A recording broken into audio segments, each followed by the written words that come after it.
আসসালামু আলাইকুম, কেমন আছেন আপনারা সবাই? আলহামদুলিল্লাহ আমি ভালো আছি। আজকে সবজি রান্না করছি, আর সবজি আমার বাসার সবার অনেক অনেক পছন্দ। প্রতিদিন আমাদের বাসায় সবজি হতেই হবে, সবজি নয়তো বা ডাল, যে কোনো একটা থাকতেই হবে। সবজি ছাড়া এক মুঠো ভাত খেতে পারি না আমরা কেউ। আর আজকে মিক্সড সবজি করছি, আর ভাবলাম ভিডিওটা আপনাদের কাছে শেয়ার করি।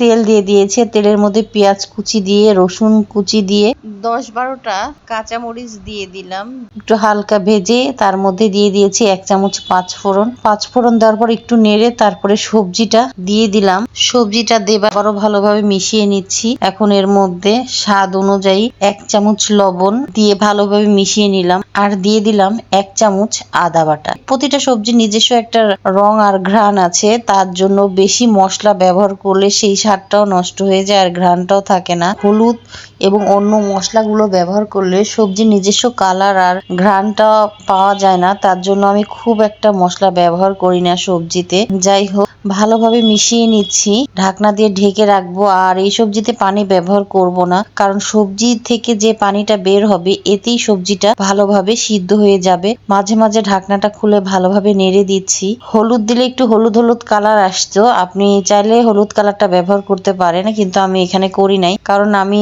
বেশিরভাগ সবজি রান্নার ক্ষেত্রেই হলুদটা ব্যবহার করি না। আমার কাছে সবজির কালারটাই বেশি সুন্দর লাগে, মানে কয়েক রকমের সবজি মিশে যখন একটা কালার তৈরি হয় তখন ওই সবজিটা খেতে মাশাআল্লাহ অনেকটা মজা লাগে আর দেখতে অনেকটা সুন্দর লাগে। যাই হোক, তারপরে এর মধ্যে দিয়ে দিলাম 1 কাপ পরিমাণ মটরশুঁটিটা দিয়ে আরো কিছুক্ষণ রান্না করব।